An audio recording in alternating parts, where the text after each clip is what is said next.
কোরআন খুললে আপনি দেখবেন আমার সামনে যে কিতাব আছে আল্লাহ পাকের কিতাব আল কোরআনুল কারীম, এই কোরআনুল কারীমকে আপনি তিনটা ভাগে ভাগ করতে পারবেন। একটা অংশে গিয়ে দেখবেন এখানে আছে হুকুম আহকাম, কি করা যাবে কি করা যাবে না, কি করতে হবে কি করতে হবে না। দ্বিতীয় অংশে গিয়ে আপনি পাবেন আল্লাহ রাব্বুল আলামিনের তাওহীদ, তাওহীদ, রিসালাত, আখিরাত, এই বিষয়টা পাবেন। আল্লাহ এক, মুহাম্মদ সাল্লাল্লাহু আলাইহি ওয়াসাল্লাম শেষ নবী, এবং আখিরাত এর পরের জীবন, এর ধাপগুলো, হিসাব নিকেশ, জান্নাত জাহান্নাম, এগুলো পাবেন। আরেকটা অংশে গিয়ে আপনি পাবেন ইতিহাস। কি পাবেন? ইতিহাস, পূর্ববর্তী নবীগণের ইতিকথা পাবেন। একদম আদম আলাইহিস সালাম থেকে শুরু করে শেষ নবী মুহাম্মদ সাল্লাল্লাহু আলাইহি ওয়াসাল্লাম পর্যন্ত পুরো হিস্ট্রি আপনি কোরআনে পাবেন ইনশাআল্লাহ। আল্লাহ পাক বলে আসরি বলে আমাদেরকে একটু পিছনের দিকে তাকাতে বলছেন, একটা জিনিস লক্ষ্য করতে বলছেন। সেই জিনিসটা কি? সেই জিনিসটা হচ্ছে আল্লাহ পাক লক্ষ্য করতে বলছেন যে আদম আলাইহিস সালাম থেকে শুরু করে শেষ নবী পর্যন্ত, বলেন মুহাম্মদ রাসূলুল্লাহ সাল্লাল্লাহু আলাইহি ওয়াসাল্লাম পর্যন্ত আল্লাহ পাকের একটা কমন সুন্নত দেখা যাচ্ছে। কমন সুন্নত, সাধারণ সুন্নত। কি সুন্নত? প্রত্যেক যুগে যুগেই যারা আল্লাহ পাকের বিধান মেনেছে, তার নবীর আনুগত্য করেছে, আল্লাহ পাক সেই মুমিন মুসলিম বান্দাদেরকে দুনিয়াতেও নাজাত দিয়েছেন, পরকালেও জান্নাত দিয়েছেন। ঠিক আছে কথা?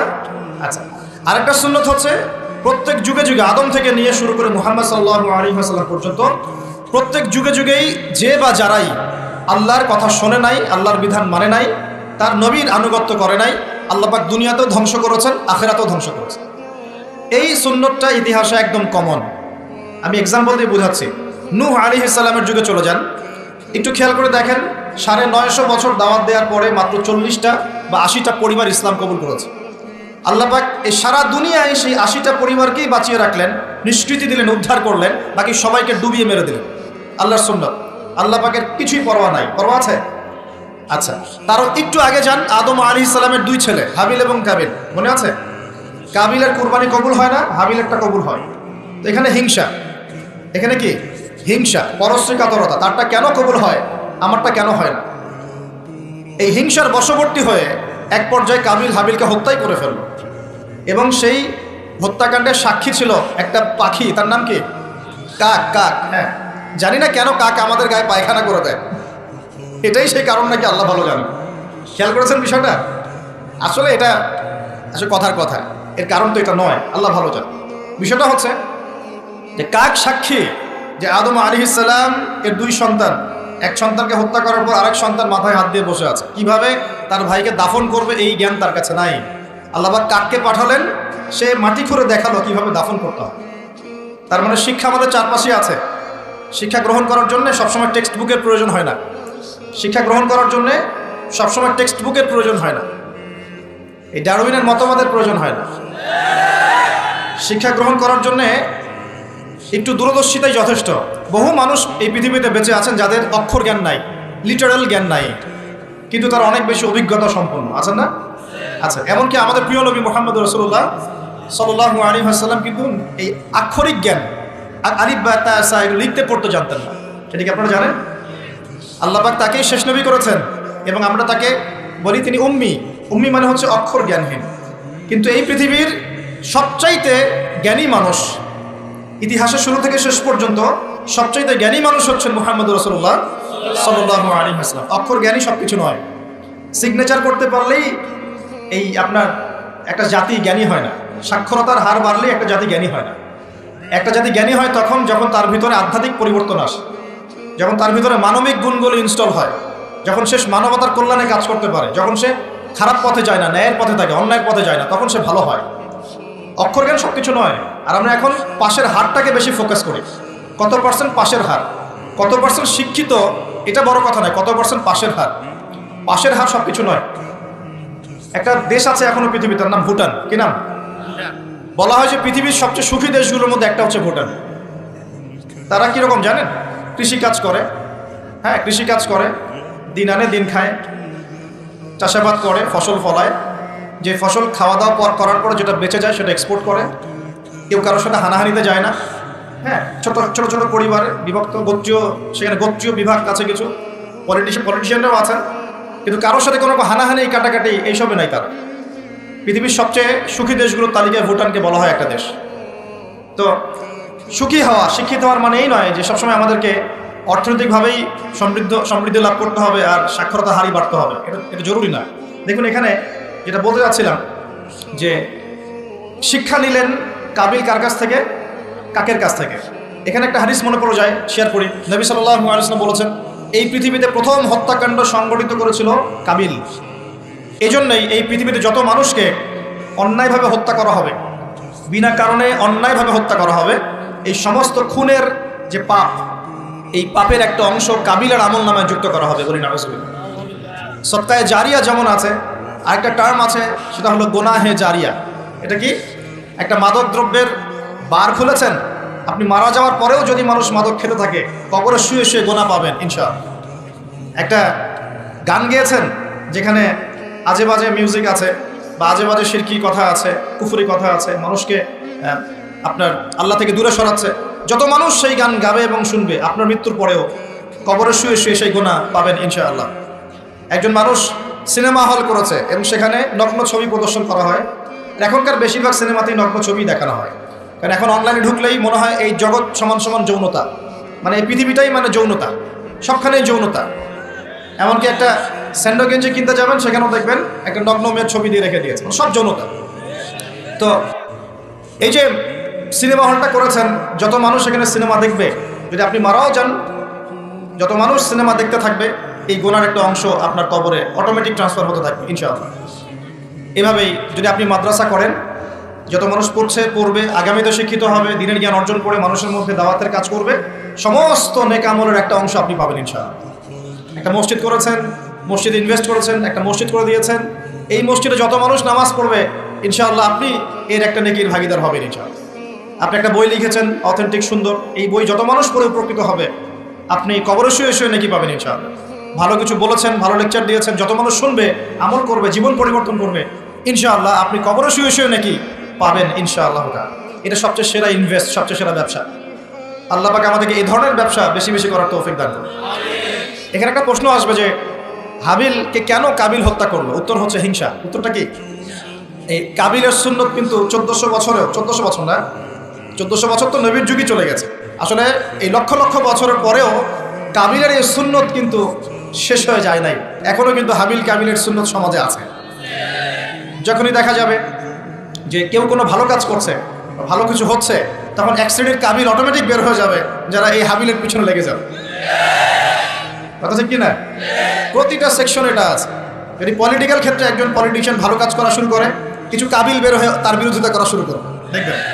সমাজের ক্ষেত্রে কিছু ভালো নেতা যদি বের হয়, তারা ভালো কাজ করছে, মানব সেবামূলক, কিছু বের হবে কাবিল, যারা এর পিছনে লেগে থাকবে। ধর্মীয় ক্ষেত্রেও দেখবেন, যদি ভালো কিছু আলেম, ওয়াইজ, ভালো মুফাসসির, আপনার লেখক বা ভালো কিছু বের হয়, ভালো কোনো পার্সন বের হয়, যারা দিনের জন্য কাজ করছেন, উম্মার জন্য কাজ করছেন, এক শ্রেণীর কাবিল অটোমেটিক বের হয়ে যাবে, যাদের কাজই হবে 24 ঘন্টা তার পিছনে লেগে থাকে। কিন্তু এতে করে ফায়দা কি? এতে করে কাবিলদের কোনো ফায়দা নেই, এতে করে হাবিলের ফায়দা আছে। কীরকম ফায়দা? হাবিল কি বলছিল? হাবিল বলছে যে তুমি যদি আমাকে মারার জন্য হাত প্রশস্ত করো, আয়াতটা পড়ে দেখেন, সূরা মাইদার মধ্যে আছে, শুরুর দিকেই আছে, তুমি যদি আমাকে হত্যা করার জন্য হাত প্রশস্ত করো, আমি কখনো তোমাকে হত্যা করার জন্য হাত বাড়াবো না। এটা হাবিলের কথা। কত উচ্চ লেভেলের শিক্ষা তার পিতামাতা তাকে দিয়েছেন, কত উঁচু লেভেলের শিক্ষা আদম আলাইহিস সালাম এবং হাওয়া আলাইহিস সালাম তাকে দিয়েছেন, কত উচ্চ মানের তাকওয়া তার মধ্যে ছিল। সে বলছে, তুমি যদি হাত বাড়াও আমাকে মারার জন্য, হে কাবিল, আমি তোমাকে হত্যা করার জন্য আমার হাত বাড়াবো না, বরং আমি ভয় করছি আমাকে হত্যা করলে তুমি আমার এবং তোমার সমস্ত গোনা নিয়ে কিয়ামতের মাঠে উঠবে এবং তুমি শয়তানের অন্তর্ভুক্ত হয়ে যাবে। তাহলে কাবিল কি শেষমেশ এই দলে পড়ে নাই? এই দলেই পড়েছে। আল্লাহ পাক আমাদের সবাইকে হাবিল হওয়ার তৌফিক দান করুন, আর দৃশ্য অদৃশ্যের কাবিলদের থেকে আল্লাহ পাক হেফাজত করুন বলে। আর এখানেও একটা সুন্নত আল্লাহ পাকে দেখেন, সময়ের কসম, খেয়াল করেন যে ওই সময়ও আল্লাহ পাক হাবিলকে রক্ষা করেছেন, পরকালে জান্নাত দিয়েছেন। কাবিল কিন্তু জান্নাতে যাচ্ছে না, তার ঘাড়ের মধ্যে নিজের ভাইয়ের হত্যার অপরাধ আছে। নবী পরিবারের সন্তান হওয়া সত্ত্বেও তার পরিণতি কিন্তু ভালো হলো না। খেয়াল করেছেন কি? আচ্ছা, এবার সামনে যান। নূহ আলাইহিস সালামের জীবন তো দেখলেন, এই 80টা পরিবারকে আল্লাহ পাক হেফাজত করলেন, বাকি সবাইকে ডুবিয়ে মারলেন। আমরা যারা এখন পৃথিবীতে বেঁচে আছি, এই 800 কোটি বা 1000 কোটি মানুষ, কোনো না কোনোভাবে কিন্তু আমরা সবাই এই 80টা পরিবারেরই সন্তান। কথা বুঝতে পারছেন না? এই যে বিশ্ব ভ্রাতৃত্বের কথা বলি না আমরা, এই বিশ্ব ভ্রাতৃত্বের কথা তো পশ্চিমারা বলে মানুষকে দেখানোর জন্য, কথার কথা বলে। সত্যিকারের বিশ্ব ভ্রাতৃত্ব শিখতে হলে কোরআন পড়তে হবে।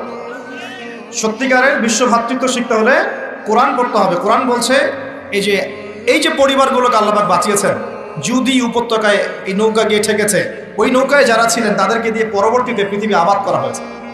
নূহ আলাইহিস সালামের 4 সন্তান ছিলেন। কয় সন্তান? একজন হচ্ছে শাম। কি নাম? শাম। এই শাম এর বংশধর হচ্ছে এই যে মিডল ইস্টের মানুষরা, মধ্যপ্রাচ্যের যে মানুষরা আছে, এরা শামের বংশধর। এক ছেলের নাম হাম। হাম ছিল কালো বর্ণের, মানে ব্ল্যাক স্কিন। এই হামের বংশধর হচ্ছে আফ্রিকান কন্টিনেন্টে যে মানুষগুলো আছে, আফ্রিকান কন্টিনেন্ট, এই যে কালো কালো মানুষগুলো, তারা কিন্তু হামের বংশধর। একজন হচ্ছে ইয়াফাস। ইয়াফাস হচ্ছে ওই ইউরোপিয়ান যারা, এরা হচ্ছে ইয়াফাসের বংশধর, সাদা চামড়া। আর একজন সন্তান ছিল, তার নাম সম্ভবত কেনান। এই সন্তান নৌকায় ওঠে নাই। সে বলেছিল, তার বাবা তাকে ডাকছিল, নৌকায় আসো, আল্লাহর আযাব থেকে আজকে কেউ বাঁচাতে পারবে না। সে বলছে যে আমি পাহাড়ে উঠে যাব, পাহাড় আমাকে সেভ করবে। নবী পরিবারের সন্তান হওয়ার পরেও এই কেনান পানিতে ডুবে মারা গেল। আল্লাহ পাক তাকে বললেন, হে নূহ, লাইসা মিন আহলিক, সে তোমার পরিবারের কেউ না। নূহ আলাইহিস সালাম বলছেন, আল্লাহ, সে আমার সন্তান, তাকে মাফ করে দাও। আর আল্লাহ পাক বলছেন, লাইসা মিন আহলিক, সে তোমার পরিবারের কেউ না। মানে আল্লাহর হুকুম আহকাম না মেনে চললে নবী পরিবারের সন্তান হয়েও কেউ আল্লাহর গজব থেকে বাঁচতে পারবে না।